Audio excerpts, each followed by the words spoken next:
Hey everyone, it's me, Chibi Tabitha, back with another episode of Swooning over Stands. Good news, this is a new recording. Bad news, the old recording got jumbled and jank.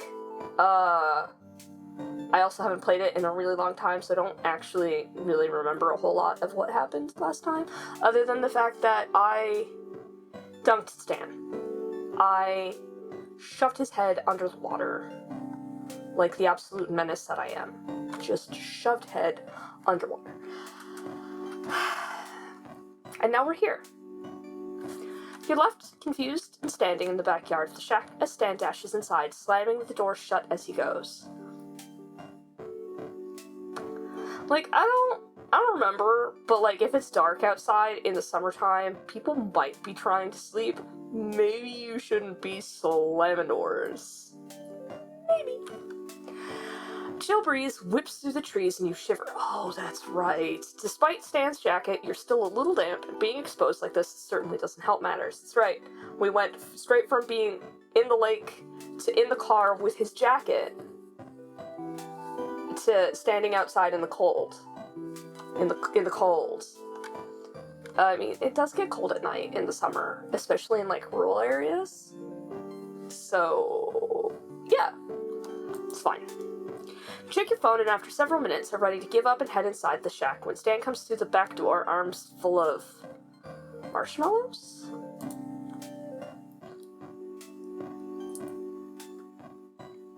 It's been so long since I played the game. Oh my goodness. Come here, I want to show you something. Curious, you follow him over to what appears to be a makeshift fire pit.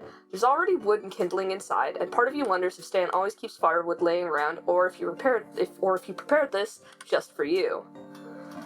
I mean, he kind of lives in the middle of nowhere. Having a campfire in the summer is probably okay.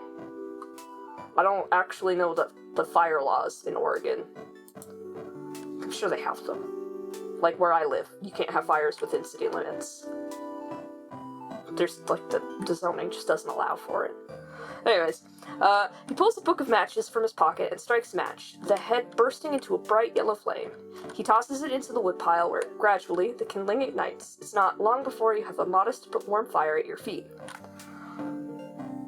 The book of matches from his pocket is the matches that he uses to light his cigars, most likely. That's really funny. That's really nice. It's good, like, continuity thing I like. I figured you're still pretty damp, and I'm sure you're hungry as hell since we didn't catch any fish, so... Except the matches would be wet if they were in his pocket and we went into the lake. Yeah. He trails off and gestures at the fire and the marshmallows again. It's the least I could do for screwing up your day. Stan.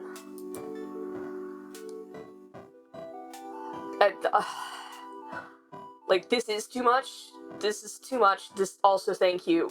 I'm gonna go with this is wonderful. Like, this is wonderful. This is nice. This is wonderful, Stan. I thank you so much. Stan blushes, just a little from the praise. You can tell he wasn't expecting it with that much sincerity. Well, shucks. I'm glad you like it. You're not sure how long you sit out by the fire, roasting marshmallows over the open flame. Stan's burnt his mouth more times than you can count trying to eat a marshmallow far too soon, and you've burnt enough of the treat to make even the Stay-Puffed Man weep. Nice. Stan plucks another marshmallow out of the bag and turns it over in his fingers a few times, like he's contemplating something before turning back to face you. You ever played catch with these? Huh? I hope he doesn't mean, like, with your mouth. I mean, tossed up, try to catch them again in your mouth. Oh, I can't do that. I will pitch it too far back. I will pitch it too far forward. I'll bing it off my forehead. I have never once been able to throw something up in the air and catch it in my mouth. Not once in my lifetime. And if you try and throw it at me, I'll just get slapped in the face with it. Like, it's not... Yeah, who doesn't do that? Me. I don't do that. I don't do that. Hey, thought I'd ask. You never know with some people these days. Me! I don't do it's fine. Suddenly, a grin spreads across his lips, and he tosses the marshmallow up in the air straight towards you. Don't. Just don't. Catch. No. You lean back and watch as the marshmallow slowly arcs and falls towards you. You're gonna make it. You're gonna make it. It sails just past your cheek and lands on the ground. Stan makes a disappointed noise, but you pluck the marshmallow off the ground anyway and pop it in your mouth. Close enough. Ew. Why, don't eat off the ground. Girl, don't eat off the ground. There's a goat out there. There's a pig out there. Little children with little children feet running around. I almost knocked over my water. Suddenly, the back door flies open, and out come Dipper and Mabel, running up to the campfire excitedly. They're both in pajamas, but look wide awake as ever, and are already snatching up the marshmallow bag to dig in. Are those marshmallows? Come on, Grunkle Stan. Why didn't you tell us you were roasting marshmallows? Because you should be in bed, Pumpkin. That's why. Oh, every time he calls her Pumpkin, my heart melts. Pumpkin. He ruffles Mabel's hair affectionately and pulls her into his lap, handing her his roasting stick. Nope, we're teenagers now. Teenagers don't have bedtimes, especially in the summer. Yeah, exactly. So Grunkle Stan, answer's still no, kid. No, you cannot go out on a 3-day camping trip to track ghost prints. But Grunkle Ford supports my theory. If you ask me, your Grunkle Ford needs a bedtime. He's not wrong. So how was the live lizard birth? That's right, Grenda Jr. had a baby. Oh, it was so exciting. Grenda Jr. was so relaxed, she didn't even realize Grenda Jr. extreme.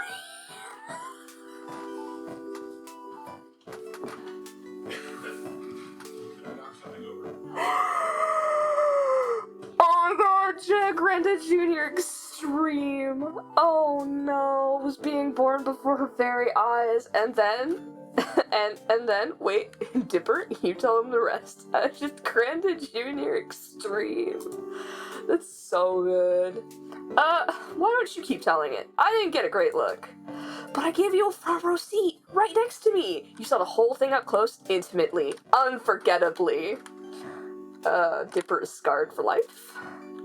Almost as bad as Mabel was when they swapped bodies in Carpe Diem. Dipper shivers, not from the chill of the night air. Okay, fine, so Grenda Jr. Extreme imprinted on Dipper. Isn't that the cutest thing? Little Dip thought, a mom. No, it's not, and I'm not little, I'm manly. You and Stan chuckle at the kids' antics and give each other knowing glances as you each pop another marshmallow into your mouths. Fire crackles and you draw Stan's jacket further around yourself, feeling truly warm for the first time today. Bro, it's the summertime. We were melting during the heat.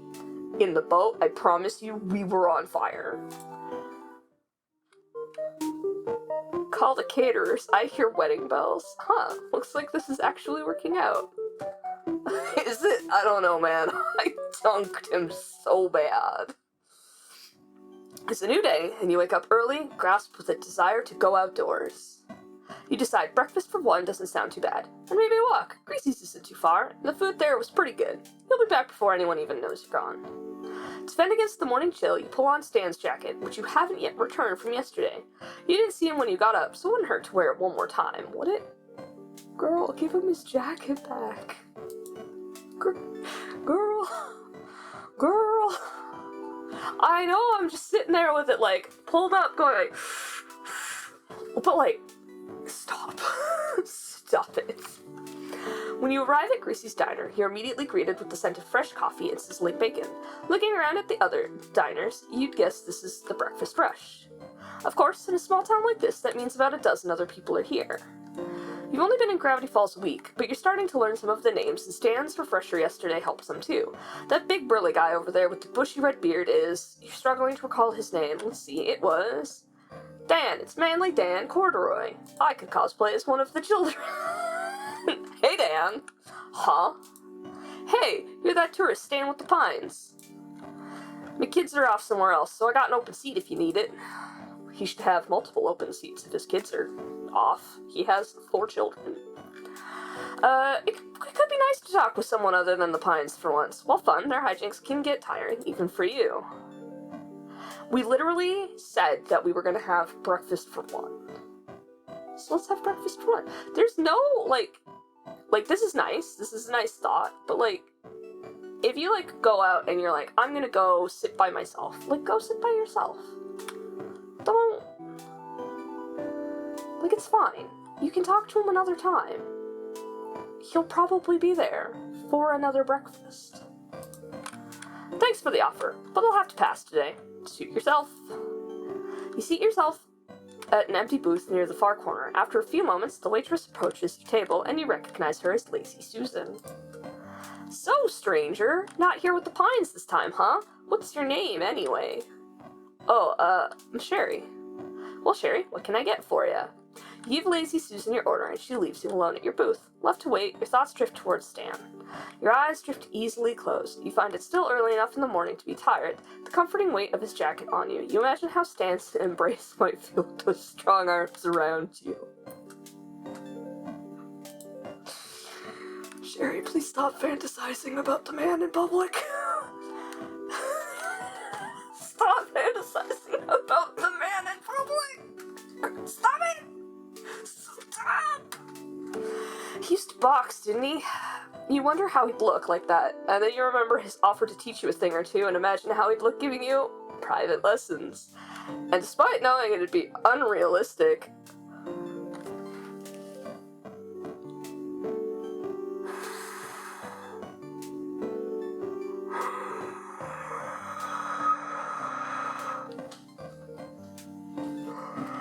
I hope the microphone didn't catch that noise. Oh boy, I'm so red. I can't look because I have OBS on this side, and then I have the kid on the side.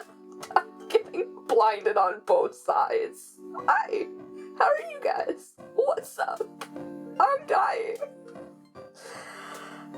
Oh, maybe I should just play this straight through. No breaks, no more breaks. Just play the whole thing, start to finish.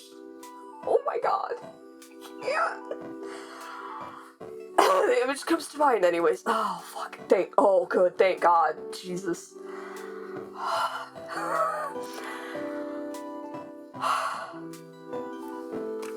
Water.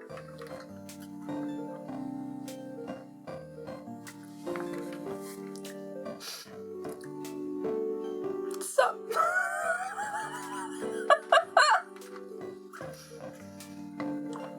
Oh my god. Oh my god.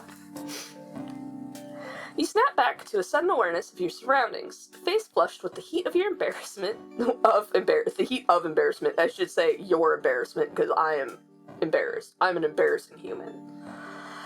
Shake off those thoughts. Where's the chill of the morning when you need it? It's outside, and you're wearing his jacket anyways, so you won't feel it, girlfriend.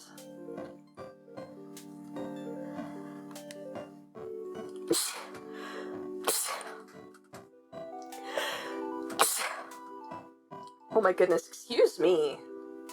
What was that all about? My goodness. Oh no, please no more. The sun's coming out. Clearly I'm allergic to the sun. That's what the problem is. Oh my god. Eh. Oh, my glasses are filthy. At that moment, Lazy Susan comes back with your order. God, it smells really good. Here you go. So, I've been seeing you around here with the Pines and haven't even had the chance to talk to you yet. Mind if I stay for a bit? Not at all.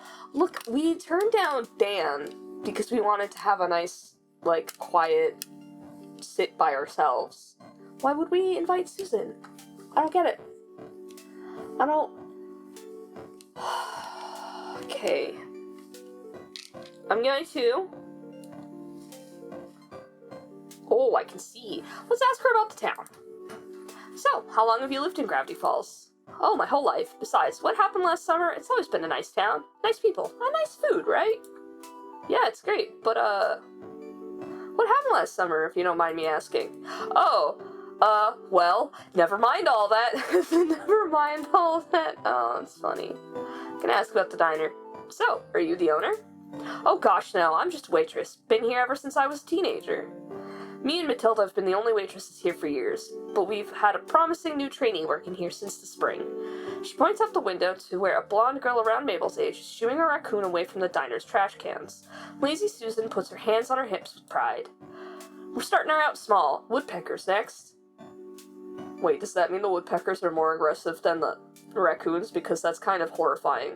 Like, I don't know about you guys, but where I live, raccoons will fight you. I mean, we have a mom raccoon on my street, but, like, she'll come at you. Like, she'll come for your life. And they're starting Pacifica, because it's Pacifica Northwest, on raccoons. And to think that woodpeckers are more intense than that is horrific. I mean, this is from the city where you can marry woodpeckers, so... let's ask her about Stan. Do you know Stanley Pines? She laughs. Who doesn't? Oh, he's a real charmer. Such a handsome fella.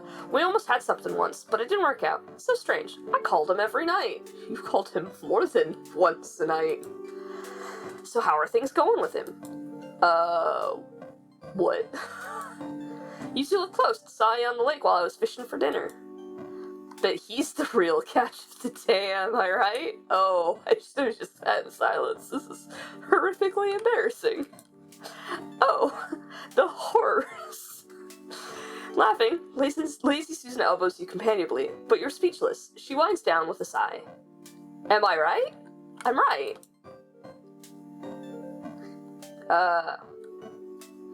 I think actually the line that she says is, am I right? Am I? Well, I better get back to work. It's nice to meet you, Sherry. Enjoy your breakfast. And you do, digging back into your breakfast with gusto until your meal is again interrupted, this time by the buzzing of your phone from inside your pocket. Huh, it's a call from a number you don't recognize. So, here's the thing. I mostly don't pick up numbers I don't recognize. However, if somebody is calling me around breakfast time with an area code I probably recognize, I'm gonna pick up. I have a strong suspicion I need to pick up this call. It's just the timing seems to be... Maybe this one won't be from a telemarketer. Hello? This Sherry? Wait, Stan? Knew it. Yeah, it's me. Look, I've got a surprise waiting for you back at the shack. Think you came back over here from wherever you are? The surprise sounds intriguing, so you promised to be there after breakfast. It's not long until it's not long until you finish up, pay for your food, and head out the door. For some reason, that sentence just didn't wanna... My brain didn't want to. My brain was like, no. Fair. As you approach the shack, you spot Stan already outside. Can you take your jacket back, please? I can't. Take your jacket back, please. Wow. Oh, would you look at that? My eyes itchy.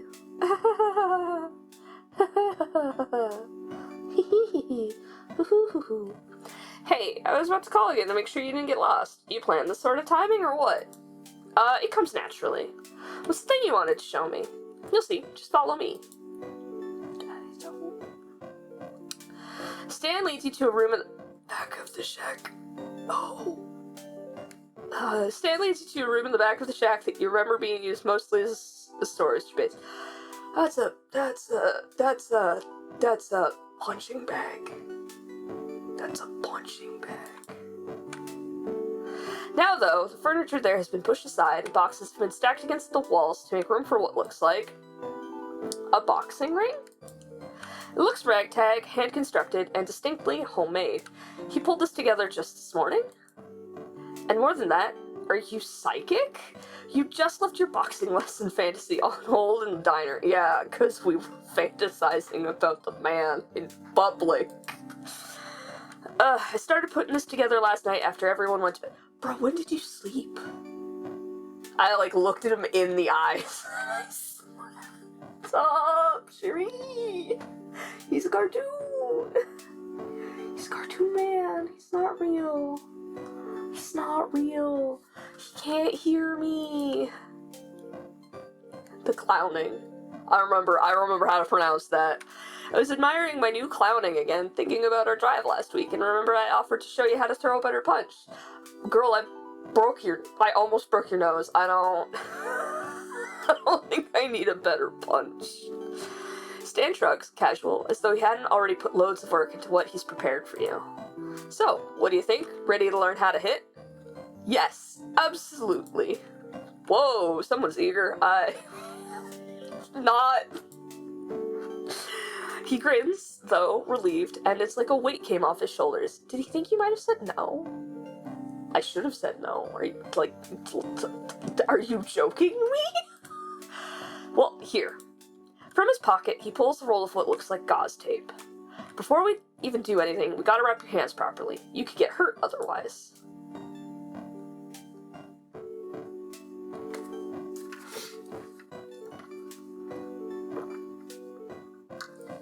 If I don't look at it, does it exist?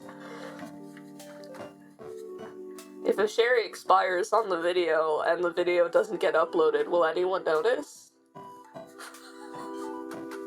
My work will. They'll notice. I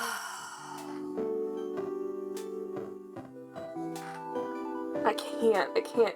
I have to read this. You guys are good. You guys, I can't. You guys, I cannot. You want me to read this? You want me to read it? I don't want to.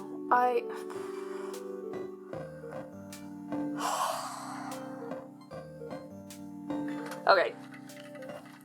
He takes one of your hands in his, looping the tape around your thumb and winding it around your wrist, then up around your hand, wrapping it snugly. He pulls the tape between and through your fingers as they rest on his palm. This is so uncomfortably intimate. His hand is warm, the warmth seeping into your oars as he holds it. It's faint, but you can feel the roughness of his palm, and you watch as he works, confident but careful. This is horrifically intimate. Yeah.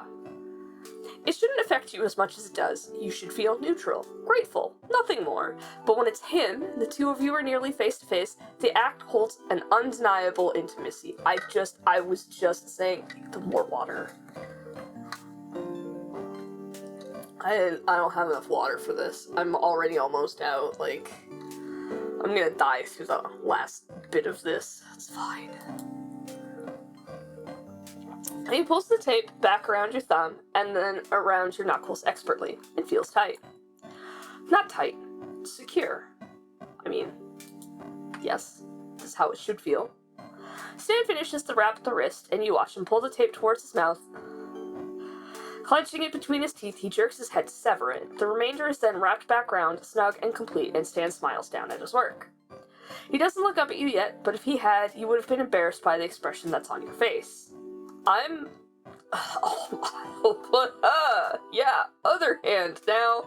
Let's not. Let's just skip the whole boxing thing, my dude.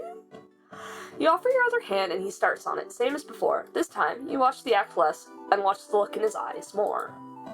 It's his focus, you find, and care underneath it. You can see it in every pull and twist of the tape, a conviction to protect, to secure. It's so sweet, Jesus Christ. You're so lost in the sight that before you know it, he's done and looking at you again. Alright, not too tight, is it? No. Then let me show you how you should be standing. Please don't touch me. Standing? Is there something wrong with your posture now?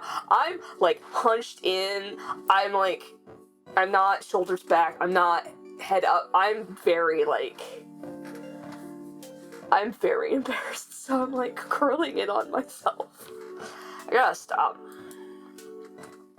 Stan starts giving some sort of explanation, but the moment he steps up to you and places his hand at the small of your back to guide you, words lose their meaning. He's touching me. Why is he touching me? We don't need to be touching. He can just show me. He does the pose, I do the pose. Yeah? Yeah? You don't want to be too stiff, you see. I'm probably stiff as a board. Ramrod straight. Just please stop touching me. He directs you, smoothing out the line of your shoulders, widening your stance, placing guiding hands to show you how you should be positioning yourself. He's talking again, but you're more than a little distracted. I'm so glad. If you had those, like, eye tracker things, I would be extra embarrassed, because my eyes went straight for his hand that was pointing, jeez. And that's why we do that. Make sense? Yeah. Good. Now on to punching. I've got some personal experience with the way you hit. I already apologized for that. And it could use a lot of work. Kid, I'm telling you, I barely felt it. Here's how to direct that strike. Your nose was bleeding. I distinctly remember you having a bloody nose. He demonstrates, moving to your right to assume the same stance he's guided you into and swinging through empty air. He does it again, slower this time, for him to explain how to shift your weight, where to start from, where to go. Then it's your turn, and after a couple swings of your own, the hands-on guidance is back. No. Stop touching me! Stop touching me! Stan's hands, first resting briefly at your waist to adjust the twist of your torso, go next to your shoulders, nudging you into better balance. Then he corrects the movement of your arms, and his chest is warm at your back as he reaches to show you where to go.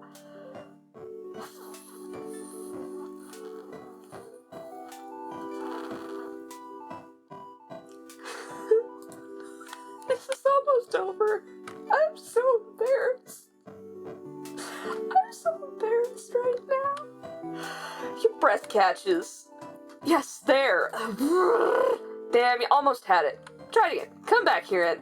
Actually, I think it'd help if I had, something to hit. Sure, we can, you sure you want to go on? You're looking kind of red. I'm on fire. Now, this unexpected intimacy is a little overwhelming right now, and he's still so close to you. He's probably still touching me somewhere on my body. I don't, stop touching me. Never thought I'd say that in my lifetime, but stop touching me. Especially after what you heard at the diner today, that whatever you have with him is obvious, has you a little on edge. I'm fine. You put this whole room together and we haven't even used it yet. We should. For that, you're gonna need these. He holds up a pair of standard, albeit a bit old, boxing gloves, handing them to you. You have some trouble putting them on. They're a little big. Hold on. Let me do it. I'll lace them up for you. He takes your hand again, like earlier, pulling the laces of the glove tighter and tighter until the fit is snug. Is that too tight? No, that's fine. He ties it off and takes your other hand, cradling it in his own for a moment before his hands move, brushing along your wrist. He pulls the laces together, and as he does, you steal a look at his face. There's that same focus, that same care. The longer you stare, the more you feel heat rush into your face, turning it red. How about that? And it's really funny because the thought of the thumb on the wrist, I have a tattoo on my wrist and I immediately thought of that's what he touched, and I'm like, please stop. Sherry. Mano y mano. Stop. Feels perfect. He looks up and my lies. Jesus, I'm lying to myself. He looks up and his eyes lock with yours. He looks away, clearing his throat with a gruff cough, and you notice now it's his face that's pink. This is so cute! No! We should, get started. Oh my god, he's so bashful. I'm bashful.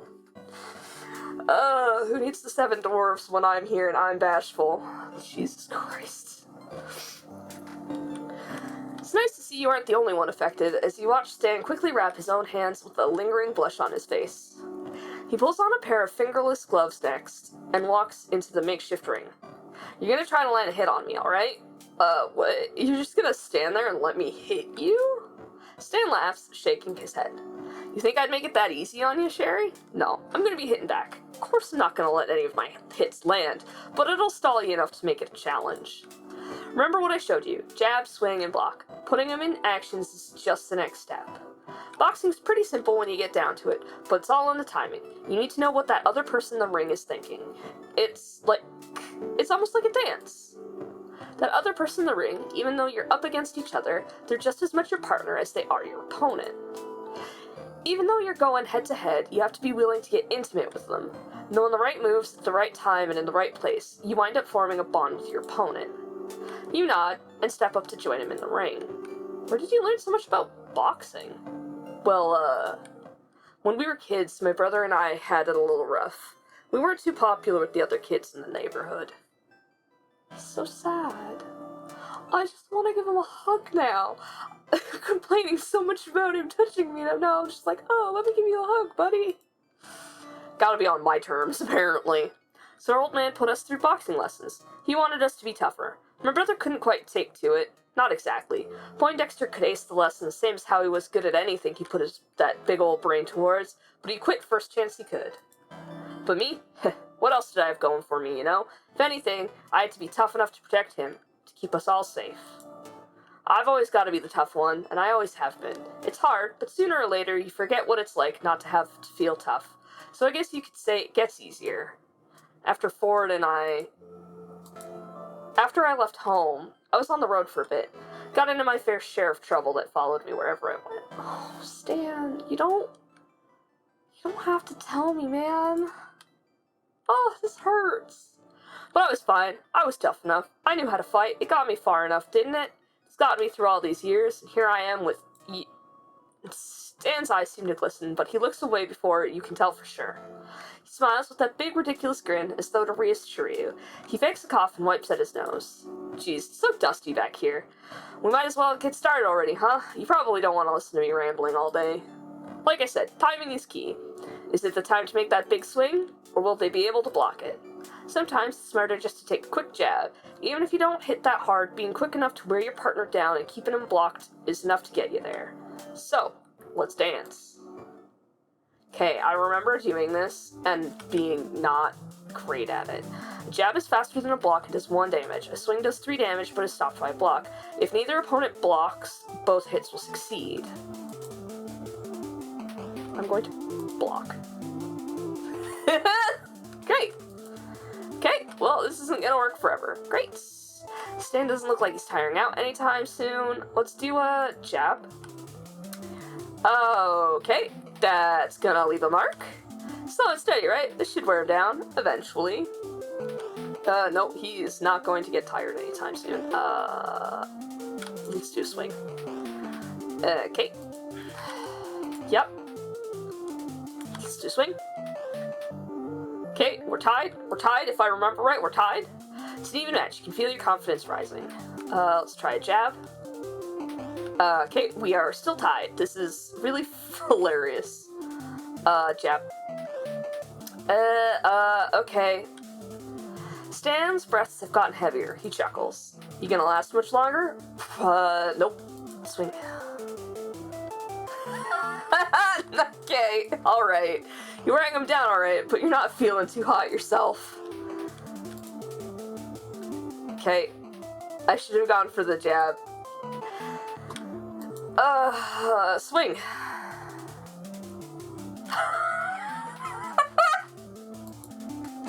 You have to call it. You don't have any energy left in you. Stan's panting by now, sweat shining on his forehead and collarbone. I'm with you there, kid. I think we've both had enough. I can't believe it tied like that. That's really funny. Stan laughs. It's been too long since I last had a decent fight. Hey, you were great. I'm glad. You laugh too. The two of you lock eyes again, and there it is. That warmth, that redness. You're both covered in sweat, out of breath, and even though you're both exhausted, you still pick up on a light in his eyes, an eagerness. There's something here that's waiting to break in this moment of eye contact. Breaking the silence, you decide to be the first to act this time. You know what? I think I'd love to dance with you sometime. Yeah, we should do this again. Definitely. But I mean, I think I'd really like to dance with you in a more literal sense, too. Not as opponents, but together. You and me. You hope he feels this too, this connection, this chemistry you have. It can't just be you. Your breath is held, nervous, and while it felt like time stood still in the space of that pause, just a second later, Stan breathes in, and then he speaks. I'd like that, you know? I'd really like that. He's smiling in a way that lights up his face like you haven't seen before. You're smiling too, wide and goofy and full of a sheer giddiness you can't contain. There's something intoxicating about it. With that feeling running through you, it's a hard fall back to earth. Hey, can you help me get these gloves off? Stan laughs, loud and free, and obliges.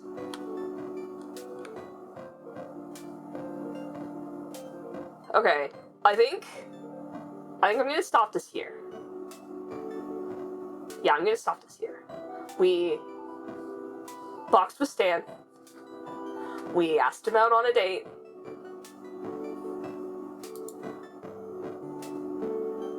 Apparently this is where I stopped the last recording too. Look at that. Yeah, yeah, I'm sure I want to overrate my last stave. We'll just, yeah.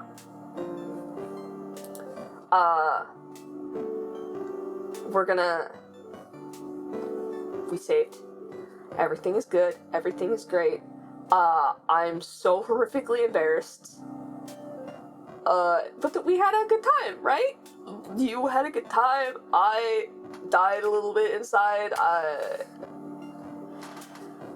God.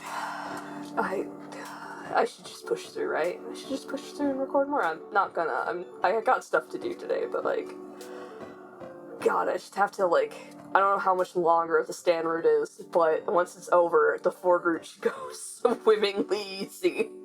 I'll still get embarrassed, but not as badly. It won't be as, like, aggressive with Stan. I think. Who knows? I've never played this. Anyways, if you guys enjoyed this, please hit that like, leave a comment, subscribe, so you can see when the next one comes out. I'll see you guys next Saturday with the next Swooning Over Stance. Bye!